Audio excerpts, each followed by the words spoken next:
नमस्ते, आप सभी का मेरे चैनल में स्वागत है। मेरा नाम हर्षिका है। हमारी आज की न्यू पिका कार्ड रीडिंग है कि आपकी उनके लिए करंट फीलिंग्स क्या है। तो ये जो वीडियो है वो आपकी फीलिंग्स के ऊपर, आपके इमोशंस के ऊपर है कि आप उनके बारे में क्या सोचते हैं, आपको उनके लिए आपके क्या इमोशंस हैं और आप अपने इस रिलेशनशिप में क्या नेक्स्ट स्टेप उठाएंगे, क्या कदम होंगे आपके। फिर से मैं बता देती हूँ, ये आपकी फीलिंग्स के लिए हैं, आपके इमोशंस, आपके डीप डिज़ायर के लिए हैं। और ये पर्सन आपके सोलमेट हो सकते हैं, ट्विन फ्लेम हो सकते हैं, कोई भी पर्सन हो सकते हैं, आपके एक्स हो सकते हैं, हस्बैंड या वाइफ हो सकते हैं, या फिर वो पर्सन हो सकते हैं जिनके बारे में अभी आप सोच रहे हैं। हमारे पास 3 एंजल नंबर हैं। एंजल नंबर 1 पे है द एंजल नंबर 1010। ये एंजल नंबर है रिवार्ड्स, कंप्लीशन, हार्डवर्क का। दूसरा हमारे पास है एंजल नंबर 118। ये एंजल नंबर है एंडिंग्स और new beginning and monetary gains का। तीसरा हमारे पास है एंजल नंबर 222। ये एंजल नंबर है बैलेंस और डिवाइन मस्कुलिन का। आपके पास 3 एंजल नंबर हैं। आप इन तीनों एंजल नंबर पे 5 मिनट मेडिटेट कर सकते हैं। इनमें से जो भी एंजल नंबर आपको अपनी तरफ खींचे उस एक ही एंजल नंबर को चुनिएगा। तो चलिए शुरू करते हैं कि आपकी करंट फीलिंग क्या है उनके लिए। जिन्होंने एंजल नंबर 1010 को चुना है, आप क्या सोचते हैं इस रिलेशनशिप के बारे में, आपकी क्या करंट फीलिंग है।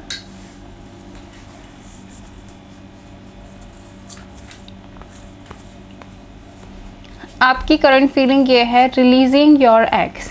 आप इस पर्सन के बारे में बहुत ज़्यादा सोचते हैं, बहुत ज़्यादा सोचते हैं। दूसरी बात ये है कि आपने अभी तक अपने पास्ट को रिलीज़ नहीं किया है। अगर आपका पास्ट में किसी के साथ ब्रेकअप हुआ है या फिर किसी के साथ भी पेनफुल एंडिंग्स हुई हैं, तो आप अपने एक्स को अभी तक भूल नहीं पाए हो। आपके दिल में अभी भी नेगेटिव इमोशंस बहुत ज़्यादा हैं। दूसरी बात है, नेगेटिव इमोशन बहुत ज़्यादा है, फेयर्स बहुत ज़्यादा है इस रिलेशनशिप को लेकर कि पता नहीं ये रिलेशनशिप वर्क करेगा नहीं करेगा, इनके साथ आपका कोई फ्यूचर होगा या नहीं होगा, या फिर आपका पास्ट रिक्रिएट ना हो जाए। इस बात का आपको डर लगता है कि जैसे आपके साथ आपको पास्ट में पहले धोखा मिला था, कहीं फिर से इस पर्सन के साथ भी वैसा धोखा ना मिल जाए। ये आपकी करंट फीलिंग है। दूसरी बात है, सोचने वाली चीज़ें बहुत ज़्यादा हैं। आप इस पर्सन के बारे में बहुत ज़्यादा सोचते हो, बहुत ज़्यादा सोचते हो और अपने साथ इसका फ्यूचर हमेशा इमेजिन करते रहते हो। बहुत डीप रियलाइजेशंस पे जा रहे हो। आपके दिल में इस पर्सन को लेकर ढेर सारी फीलिंग्स है। किंग ऑफ पेंटिकल्स, मतलब आप इनसे शादी करना चाहते हो, इस पर्सन से एक कमिटेड रिलेशनशिप चाहते हो इस पर्सन के साथ, लेकिन आप कभी इनसे खुल के कह नहीं पाए। आपके दिल में इनके लिए बहुत ज़्यादा फीलिंग्स है, बहुत सारी बातें हैं, लेकिन कह नहीं पाए। वो जो इमोशनल कम्युनिकेशन है ना, वो आपका अच्छा नहीं है इस पर्सन के साथ, कि आप बोल नहीं पाए। आप इनको एक रिलेशनशिप के लिए प्रपोज करना चाहते हो लेकिन कर नहीं पाए, आप रुके हुए हो। आप इस रिलेशनशिप में आगे नहीं बढ़ पा रहे हो, आगे नहीं जा रहे हो। इस टाइम पे आप पूरी तरीके से रुके हुए हो इस पर्सन के लिए। दूसरी एनर्जी है हमारे पास, क्वीन ऑफ वॉन्ड्स वाली एनर्जी है। मतलब ये कि आप एक इस रिलेशनशिप को एक बड़े पर्सपेक्टिव से देखना चाहते हो, एक बड़े रिलेशनशिप की तरह देखना चाहते हो। दूसरी, द हाई प्रिस्टेस, मतलब ये कि इस टाइम पे जिन्होंने ये 10 एंजल नंबर्स चुना है, इस रिलेशनशिप में आप अपने इंट्यूशन पावर का बहुत ज़्यादा इस्तेमाल करते हो और आपकी एनर्जी ऐसी है कि आप काफ़ी ज़्यादा स्टेबल हो। एज़ कम्पेयर टू इस पर्सन के मुकाबले आपकी स्टेबिलिटी अच्छी है, आप इमोशनली मेंटली स्टेबल हो। आप इस रिलेशनशिप को लेके कंफ्यूजन में नहीं हो। बेसिकली आपने अपना पास्ट रिलीज़ नहीं किया है। आपके मन में अभी भी बहुत ज़्यादा डर है, बहुत ज़्यादा दर्द है अभी भी आपके दिल में, लेकिन आप इस रिलेशनशिप को कंफ्यूजन में नहीं हो। आपको किसी तरीके का मेंटल फॉग नहीं है इस पर्सन को लेकर। आप जानते हो कि यही पर्सन आपके लिए सही है और सही टाइम आने पर आप दोनों का इस रियूनियन होगा। तो आपको वेट है और आप इस टाइम पे वर्क कर रहे हो। बहुत ही ज़्यादा ये डिवाइन फेमिनिन वाली एनर्जी लग रही है। मतलब इस टाइम पे आप काफ़ी ज़्यादा बिजी हो अपने करियर को लेकर, अपनी स्पिरिचुअल जर्नी को लेकर, और आपका पूरा फोकस अपने ऊपर ज़्यादा है, अपनी इंट्यूशन पावर पे अपने लिए ज़्यादा है, क्योंकि आपको पता है कि जब तक आप स्टेबल नहीं होते आप इन्हें प्रपोज नहीं कर सकते। अगर आप शादी के लिए इस पर्सन को प्रपोज करना चाहते हैं तो उसके लिए भी आपको खुद की स्टेबिलिटी होना बहुत ज़रूरी है। जब तक आपके पास खुद की स्टेबिलिटी नहीं होगी, आप उन्हें क्या ऑफ़र करोगे।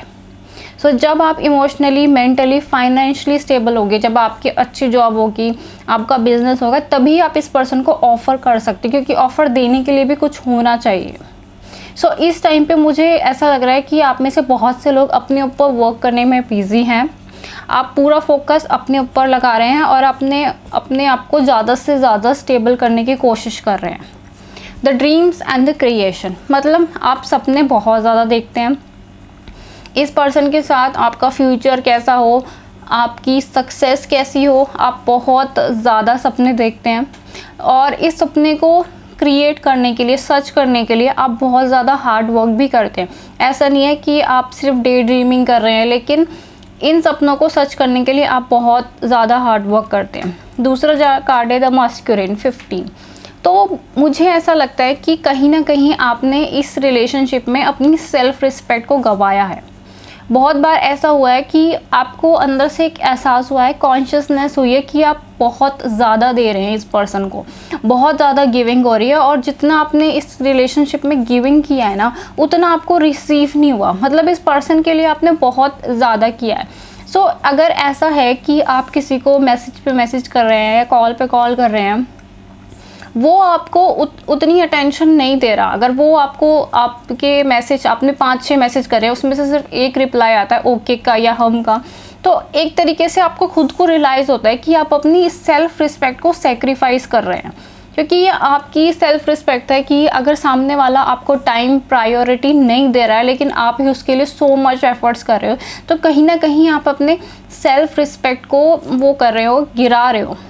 सो इस पर्सन के लिए आपने कहीं ना कहीं अपनी सेल्फ रिस्पेक्ट को गिराया। और ये भी हो सकता है कि सेल्फ रिस्पेक्ट को गिराने में कि कुछ ऐसा किया है जो आप नहीं करना चाहते, या फिर किसी के प्यार में बहक के आपने वो किया, जैसे कि कोई सेक्सुअल रिलेशनशिप बनाए हो, या फिर अपनी कोई न्यूड पिक्चर भेजी हो किसी को, ऐसा कुछ किया जो आप नहीं करना चाहते। तो रिलेशनशिप को लेकर आपने अपनी लाइफ में सेक्रीफाइस किए हैं, और आपके मन में कहीं ना कहीं गिल्ट है इस बात का कि ये नहीं करना चाहिए था, मुझे अपनी सेल्फ रिस्पेक्ट को नहीं गिराना चाहिए था, क्योंकि आपकी एनर्जी बहुत स्ट्रॉन्ग है, एकदम डिवाइन एनर्जी है। सो ये आपकी करंट फीलिंग है इस पर्सन को लेकर कि आपकी ड्रीम्स हैं, आप मेहनत कर रहे हो और इसे प्रपोज करना चाहते हो। सेम वे बहुत ज़्यादा सोचते हो इस पर्सन के बारे में, और अपने पास्ट के फेयर्स को रिलीज़ करने की कोशिश कर रहे हो। सो ये थी आपकी रीडिंग। अगर आपको मेरी रीडिंग पसंद आई है तो आप मेरे चैनल को लाइक करें, शेयर करें, सब्सक्राइब करें। Thank you so much. और अगर आप पर्सनल रीडिंग लेने में इंटरेस्टेड हैं तो प्लीज़ मुझे ईमेल कर दीजिएगा। आप देखते हैं जिन्होंने एंजल नंबर 118 को चुना है कि आपकी क्या फीलिंग है इस पर्सन को लेकर।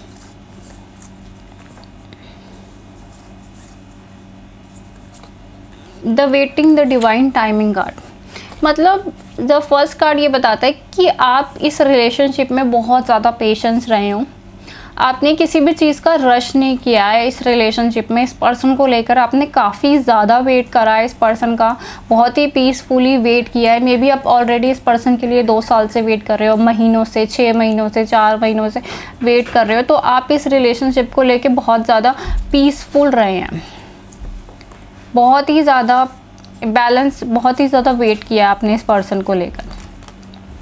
I would not cry for you, मतलब ये कि इस रिलेशनशिप में आप बहुत ज़्यादा रोए हो, बहुत ज़्यादा पेन है इस पर्सन की तरफ से, आपको बहुत ज़्यादा पेन मिला है, बहुत ज़्यादा। और ये पेन काफ़ी ज़्यादा इस पर्सन के लिए ऐसा है कि आप बहुत ज़्यादा रोए हो, दिन भर रोए हो, रात भर रोए हो, बहुत ज़्यादा नेगेटिव इमोशंस आए हैं, और इस पर्सन का आपने काफ़ी ज़्यादा वेट किया है। ये कुछ ऐसी एनर्जी है।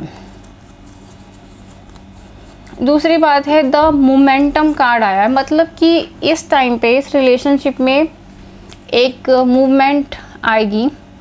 इस टाइम पे आप इस रिलेशनशिप में मोमेंटम में हो, मतलब कि ऐसा नहीं है दूसरे एक तरफ तो आपने इस पर्सन का वेट किया है, काफ़ी ज़्यादा पेशेंटली इस पर्सन का वेट किया है। दूसरी बात ये है कि आपने इस रिलेशनशिप में बहुत ज़्यादा मूवमेंट, हार्ड वर्क भी किया है, मतलब कि आप एक मैजिशियन की तरह हो। आप एक इस पर्सन के साथ एक रिलेशनशिप को मैनिफेस्ट कर रहे हो।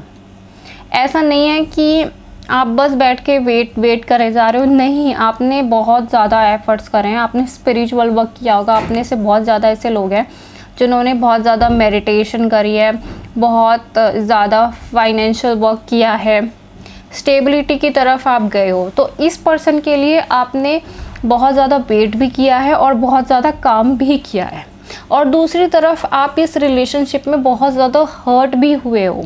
इस पर्सन ने आपको बहुत बार हर्ट किया होगा और आप बहुत बहुत ज़्यादा रोए हो। जैसे कि ये पर्सन है एकदम ब्लडली टीयर्स हो रहे हैं, खून के आंसू रो रहे हैं, तो ऐसे आप रोए भी हो इस रिलेशनशिप में। फिर भी आपने इस रिलेशनशिप में गिव अप नहीं किया है। आपकी एनर्जी ऐसी है, आप अभी भी इस पर्सन से प्यार करते हैं और आगे बढ़ना चाहते हैं। दूसरा जो कार्ड आया है वो है 10 ऑफ कप्स का कार्ड आया है। सो ये पर्सन के साथ आप शादी करना चाहते हो और आपकी, जैसे कि इसके अंदर है 10 ऑफ कप्स है, माँ बाप हैं, बच्चे हैं, तो आपकी इस पर्सन के साथ शादी होगी, लेकिन ऐसी शादी होगी जिससे आपने ही मैनिफेस्ट किया हो, क्योंकि मैजिशियन कार्ड है। ऐसी चीज़ें होंगी जो आप ही मैनिफेस्ट करेंगे अपनी पावर्स को यूज़ करके, जिसे आप ही मैनिफेस्ट करेंगे। दूसरी बात है द रिकॉन्सिलेशन कार्ड है, तो मुझे लगता है आप इस पर्सन से सेपरेशन फेस में हैं और रीयूनियन के लिए आप बहुत ज़्यादा स्पिरिचुअल वर्क कर रहे हैं और आप इस रीयूनियन को मैनिफेस्ट कर देंगे, ऐसी एनर्जी है। The ace of cup, the new beginning.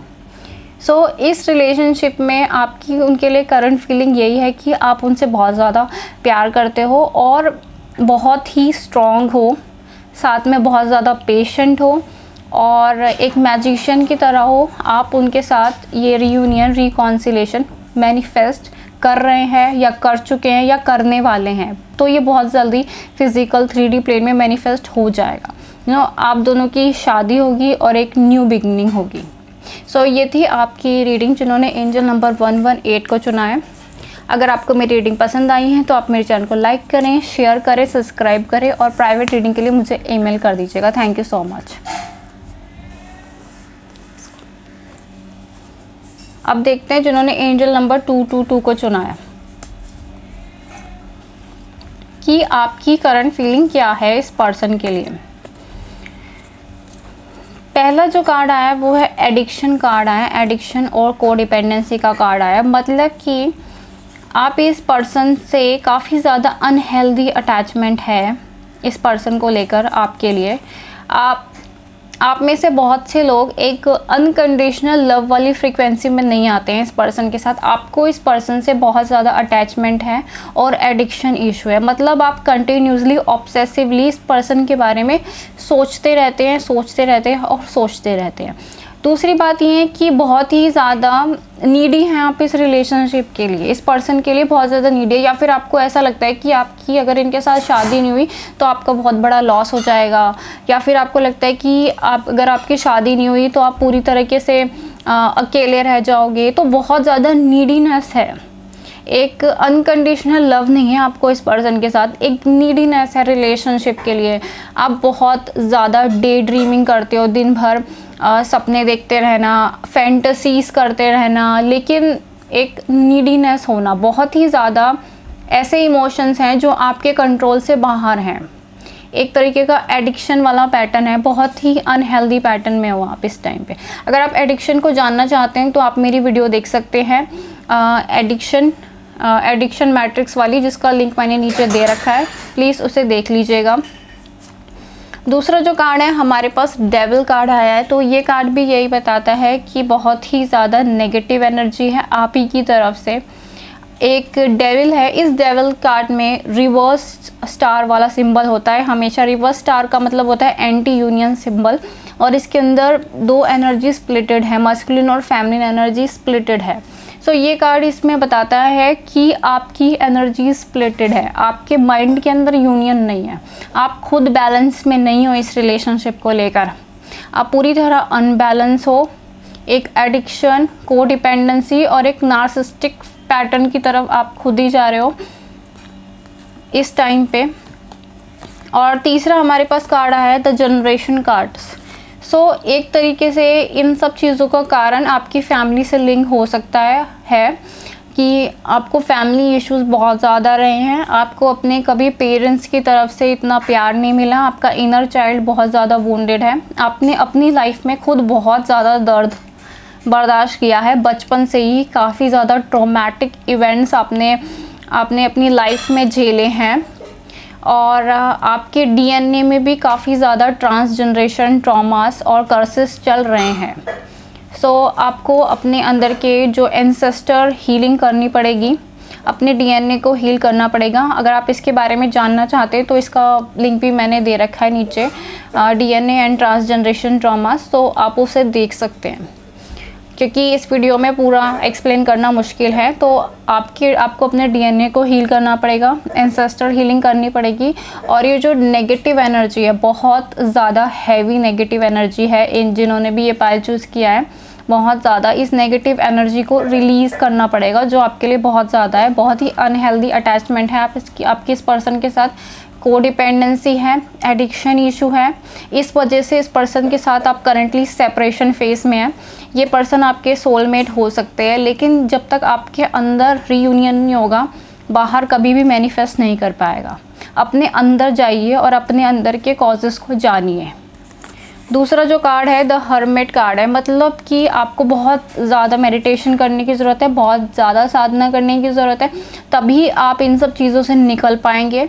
क्योंकि इस टाइम पे आप पूरी तरीके से अनहेल्दी पैटर्न में हैं। इस पाइल में कुछ भी मुझे पॉजिटिव नज़र नहीं आ रहा। सो जब तक आप इस अनहेल्दी पैटर्न से बाहर नहीं निकलेंगे तब तक कुछ नहीं होगा। दूसरा जो कार्ड है ट्रिम्प ऑफ लाइफ का कार्ड है। हो सकता है आप में से कुछ लोगों की शादी हो गई हो या फिर किसी कार्मिक रिलेशनशिप में हो। सो आपकी लाइफ कुछ ऐसी है, आपकी लाइफ बाहर से देखने में तो एकदम अच्छी लगती है कि आपके पास जॉब है, आपके पास एक अच्छा किसी अच्छे कॉलेज में एडमिशन हो गया है, सब कुछ देखने में बाहर से तो अच्छा लगता है, लेकिन अंदर ही अंदर आपका दम घुट रहा है। ऐसी एनर्जी है आपकी, बहुत ज़्यादा आप सोललेस लाइफ जी रहे हो। मतलब जैसे कि ये पर्सन है, इन्होंने महंगे कपड़े तो पहन रखे हैं, लेकिन अंदर से वो स्केलेटन है। तो यही बात है कि आपकी आत्मा आपके साथ नहीं है, आपकी लाइफ फोर्स आपके साथ नहीं है। ऐसा दम घुट रहा है आपका अंदर से, और आप पूरी तरीके से नेगेटिव पैटर्न, एडिक्शंस की तरफ जा रहे हो। और अपने अंदर के दर्द को भुलाने के लिए आप या तो किसी शॉपिंग करने चले जाते हो, या फिर कोई टीवी सीरियल देखने चले जाते हो, कोई डांस या म्यूज़िक करने चले जाते हो, या फिर आप में से कुछ लोग ड्रिंक्स करते हैं या स्मोक करते हैं, लेकिन रियल जो रीज़न है उस पर फोकस नहीं करते। तो आपको बहुत ज़्यादा ज़रूरत है अपनी एनर्जी को क्लियर करने की और मेडिटेशन करने की, बहुत ज़्यादा। तो जब तक आप ये नहीं करेंगे, ये पर्सन आपकी लाइफ में ऐसा ही चलेगा। दूसरा जो कार्ड आया है, बैलेंस वाला कार्ड आया है। मतलब कि आपको अपनी लाइफ में बैलेंस क्रिएट करना होगा और अपना ध्यान अपने ऊपर लगाना होगा, क्योंकि ये बैलेंस वाला साइन है। अपने ऊपर वर्क करना पड़ेगा। इस पर्सन की तरफ से ध्यान हटा दीजिए, पूरा फोकस अपने ऊपर कीजिए, अपनी लाइफ को बैलेंस लाइए, तभी आपकी लाइफ की न्यू बिगनिंग स्टार्ट होगी। 8 ऑफ वॉन्ड्स कार्ड, मतलब तभी आपकी लाइफ में प्रोग्रेस होंगी, नई नई चीज़ें आएंगी, नई नई अपॉर्चुनिटीज़ आएंगी। जब तक आप अपनी पुरानी नेगेटिव, हैवी नेगेटिव एनर्जी को रिलीज़ नहीं करते, कुछ भी नया आ नहीं सकता। सो ये रीडिंग थी जिन्होंने एंजल नंबर 222 को चुना है। अगर आपको मेरी रीडिंग पसंद आई है तो आप मेरे चैनल को लाइक करें, शेयर करें, सब्सक्राइब करें और बेल बटन में क्लिक कर दीजिएगा। आप में से जो भी प्राइवेट रीडिंग लेने में इंटरेस्टेड है वो मुझे ईमेल कर सकते हैं। Thank you so much for watching.